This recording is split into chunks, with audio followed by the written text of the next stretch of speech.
The documentary that you're about to watch concerns a multi-billion-dollar environmental threat that still exists today and is found in any region that mines or has mined coal.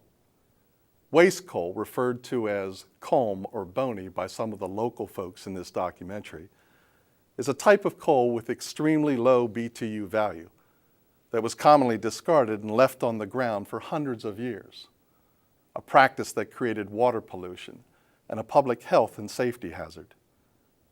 This historic documentary was filmed in 1994 in Schuylkill County, which is part of the northeast region of Pennsylvania, known as the anthracite coal region.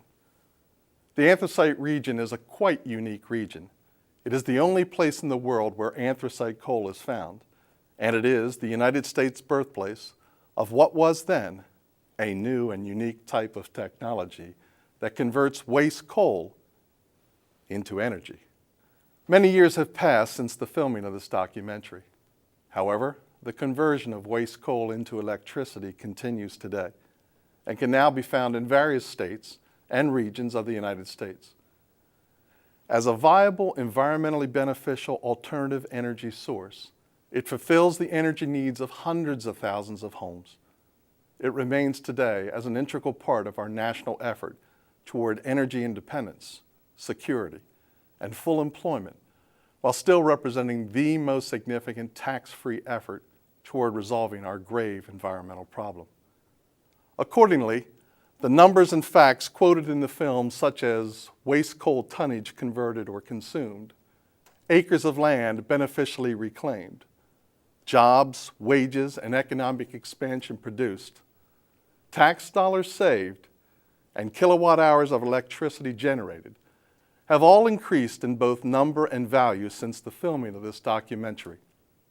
However, the producers have decided to keep this film intact, without any alterations, to serve as a keepsake of a unique area and a unique technology with a continuing message. While the member plants of ARIPPA today differ somewhat from those plants listed at the end of this film, they nonetheless remain as dedicated to the unique message found in The Legacy of Coal.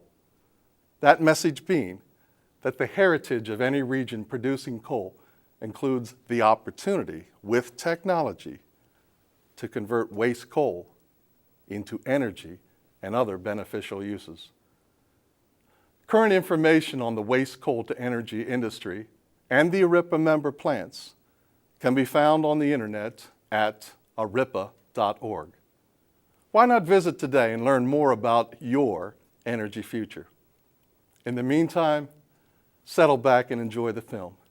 It's a unique slice of history that continues today.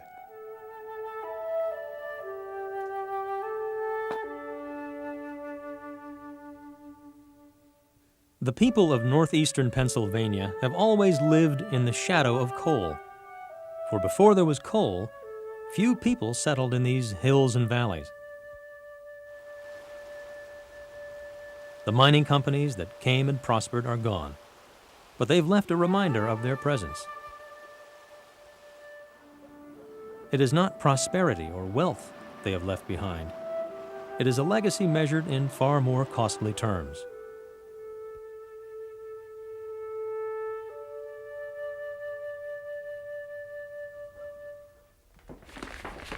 Yeah, mining's been going on here for over 100 years. Few people know about coal and the lay of the land like Jerry Gatty Jr. Jerry is the manager of a new type of power plant operating in Schuylkill County. Coal mining in this area has really had a lot of impact for generations. Our particular family, this is our third generation of being involved in the mining industries one way or the other. Earlier generations, there was a lot more people actively involved in the coal mining industry. That's an understatement. Jerry's father, Gerald, can testify to that. I spent most of my years from 1938 to 1965 working underground. There were probably 4,000 men working underground at one time. Okay, folks, what we're standing in here is what we call our West 7-foot gangway. The old miners nicknamed this vein the 7 vein because that's generally how thick it ran. Now, that 7 feet of coal would lie between up here, what we call our top Today, rock, and down there here are our only bottom a rock. few men Right here working we got a underground, little vein of 7 feet. mostly those who Now, seek to this keep being the the gangway past is the alive main through artery shows that and feeds the tours. Victor vein, so it has to be driven large enough as Some of these plants put out up to 7,000 tons of coal a day. You figure in the anthracite region by itself, there were probably 150,000 men working underground. That is just miners underground. Now, you still had support people outside, blacksmiths, car runners, hoisting engineers, electricians. And of course, the famous Breaker Boys, an army of young workers who started their careers at the age of 8 or 9. They worked 10 hours a day, 6 days a week, crouched on narrow planks over chutes of moving coal, picking out the slate, rock, and other unwanted material. There was no escape from the crash and thunder of the machinery as the coal was crushed and separated according to size. The boys worked in a towering structure known as a breaker. Raw coal from the mines was fed into the top and processed as it traveled down through the breaker. The usable coal found its way to the customer. That which was left found its way into piles, hills, and mountains called culm banks. Today, the breaker boys are long gone, but the breakers themselves are still very much in operation. Even in the scaled-down industry of the 1990s, coal continues to be mined and processed, while the culm banks continue to grow. I like to hunt a lot, and the area around here is really beautiful, except where the culm piles are and where the strip mines are. When you fly over this area, it's a shame to see such wasteland when everything else in northeastern Pennsylvania is so beautiful. My father, coming from the old school and the deep mining background, has seen the damage and has caused some of the damage himself in his early days of coal mining. And what he sees today, of what we're able to do with the technology we have utilizing these culm piles to generate electricity, he is 100% in favor of it. We're correcting a problem that's been here for the last 100 years and also generating electricity at the same time.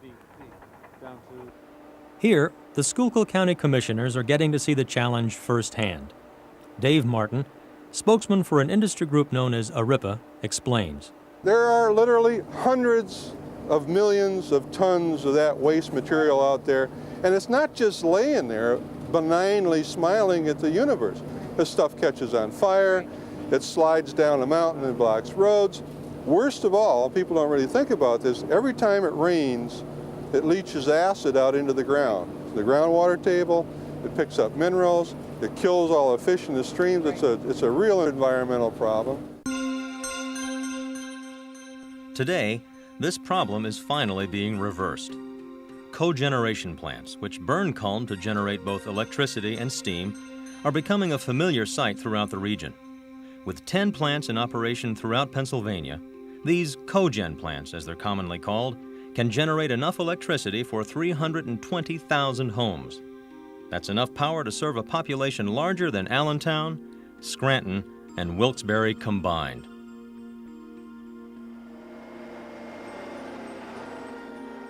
The process used to generate electricity from the culm and reclaim the land begins by moving tons of material from the culm banks to a specially designed boiler.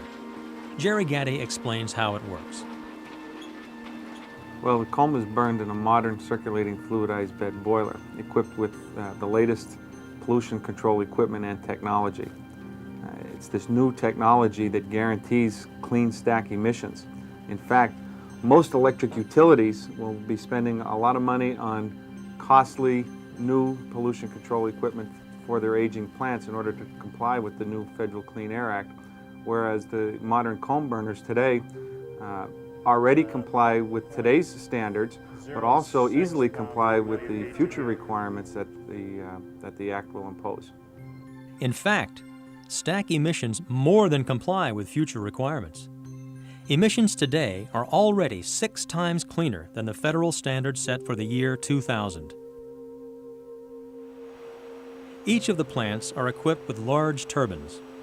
Steam, which is produced by the combustion of the culm, drives the turbine and generates electricity.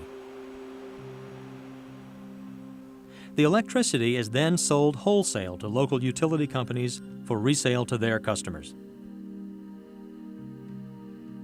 In addition to generating electricity, many of the cogen plants also supply steam to local customers.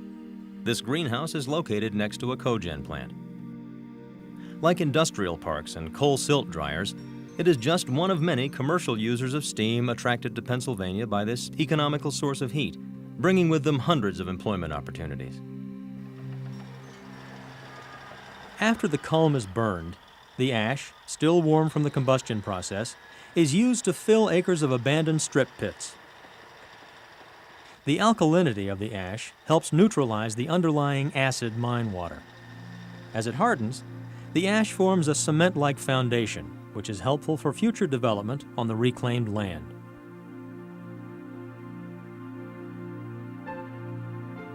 Areas that have been devastated from decades of strip mining are being reclaimed, as they're filled with ash, capped with soil, and replanted. For the people of the region, it is change long overdue. But as is often the case, with change comes questions.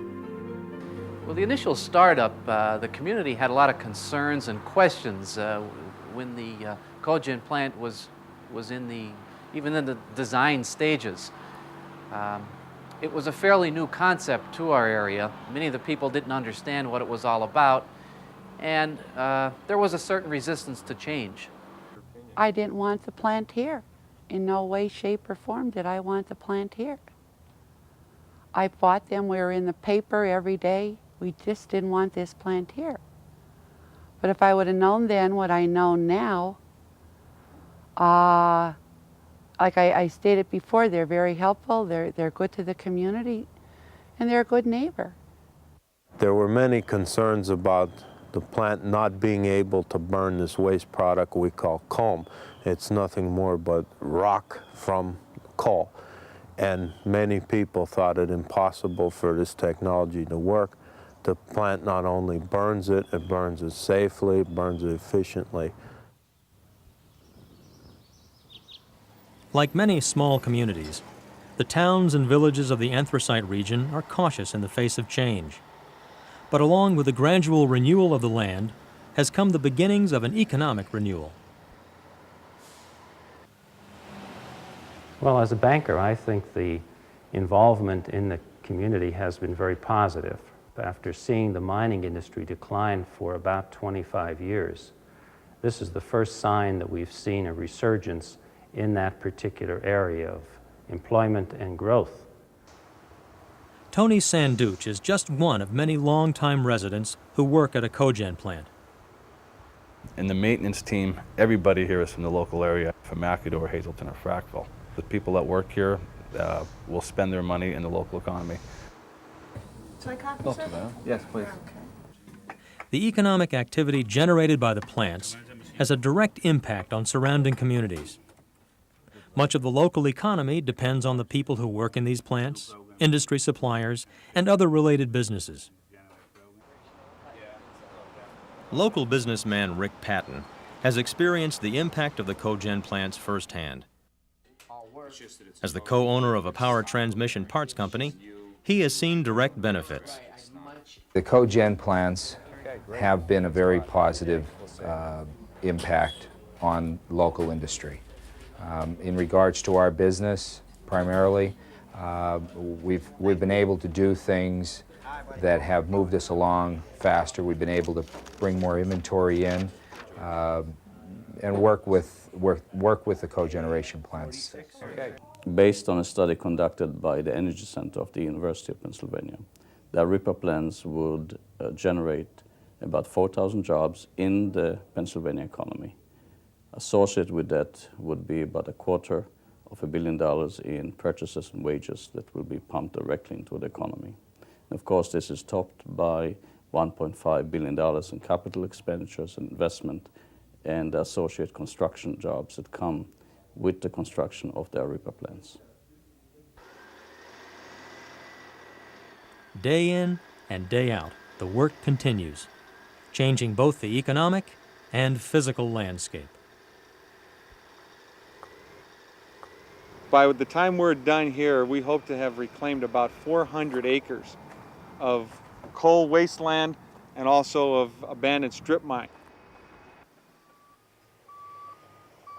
Every project in the area that's burning coal or using coal for fuel in their boilers is doing basically the same thing with their ash and disposing of it in abandoned mine lands and reclaiming them, saving the taxpayers millions of dollars that otherwise would have needed to be spent to reclaim this land.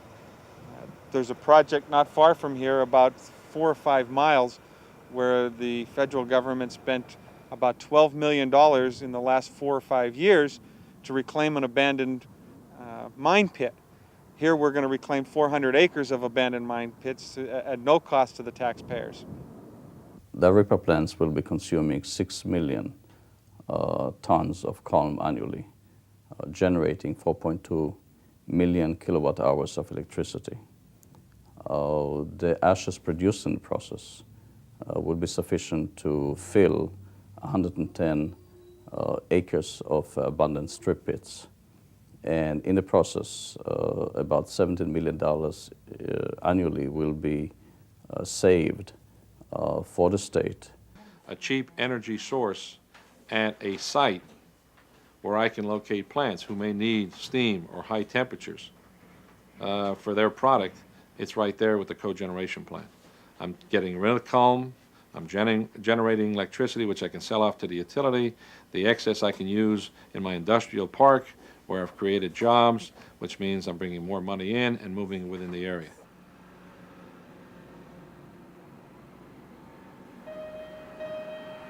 You know, you're talking about something new coming in here.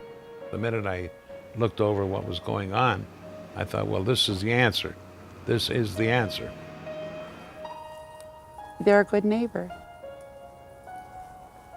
They don't bother at all. You don't know they're here. These abandoned strip pits are, right now, you can actually see deer grazing in the reforested areas. And the game abounds in all of it, and to me, it's a hell of an achievement to get somewhere and gain something. And it was once barren wasteland. For years, the state and federal governments have been trying to find ways to clean up the acid mine drainage problems and the abandoned strip mine problems that have polluted our rivers and scarred our countryside. The modern cogeneration plants have found a solution to these problems at no cost to us, the taxpayers. These plants will be cleaning up the rivers and restoring the topography and finally closing the loop which was started over a century ago with the old coal mines, finishing a job that was left unfinished for so long.